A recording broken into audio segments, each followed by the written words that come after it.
চরিত্র চলছে।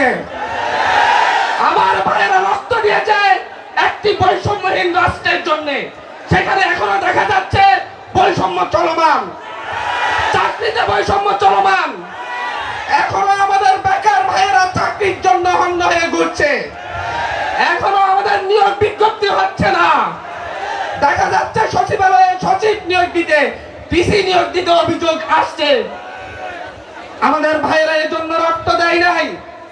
আমাদের প্রশাসনের রাষ্ট্রের প্রধান হিসেবে এখনো রাষ্ট্রপতি বসে আছে, সে একটি ফ্যাসিবাদের দোষর, ফ্যাসিবাদের দোষর। এবং হচ্ছে গণহত্যায় যখন সরকার এই দেশের ছাত্র জনতার উপর গণহত্যা চালাচ্ছিল, সেই প্রেসিডেন্ট বঙ্গভবনে বসে বসে নিবৃত্ত এতে সাপোর্ট দিয়েছে। কিন্তু সে এখনো বঙ্গভবনে আমার ভাইয়ের রক্তের টাকাই কিনা, আমার ভাই বোনদের শ্রমের টাকাই, ঘামের টাকাই তার বেতন চলছে। আমি বলতে চাচ্ছি, বাংলাদেশের সংবিধান, এই সংবিধান বারবার ফ্যাসিস্ট তৈরি করেছে, বারবার স্বৈরাচার তৈরি করেছে। ৭২ থেকে ৭৫ শাসনামলে আওয়ামী লীগ সরকার এই দেশের দুর্ভিক্ষ এনে দিয়েছিল, বাকশাল কায়েম করেছিল। এদেশের প্রায় গণহত্যা চালিয়ে ৩০,০০০ বিরোধী দলীয় নেতাকর্মীকে হত্যা করা হয়েছিল।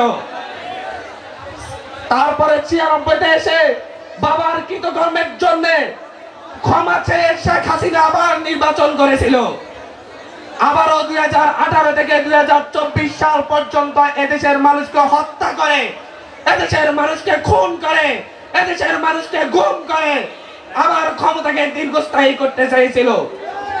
এই জাতিবাদী দল আওয়ামী লীগের ইতিহাস এদেশের মানুষকে শোষণের ইতিহাস, বারবার এদেশের মানুষের সাথে প্রতারণার ইতিহাস। ২৪-এ হাজার হাজার ভাই বোনদেরকে হত্যা করার পরে আজকে একটি সুশীল গোষ্ঠীকে দেখতেছি, তারা আওয়ামী লীগের রাজনীতি করার পক্ষে কথা বলছে। এখানে আমাদের আহত ভাইয়েরা আছে, শহীদদের ফ্যামিলি আছে। আপনারা কি আবার জয় বাংলা জয় বঙ্গবন্ধু স্লোগান দিয়ে আবার রাজনীতি দেখতে চাচ্ছেন? আবার রাজনীতি দেখতে চাচ্ছেন?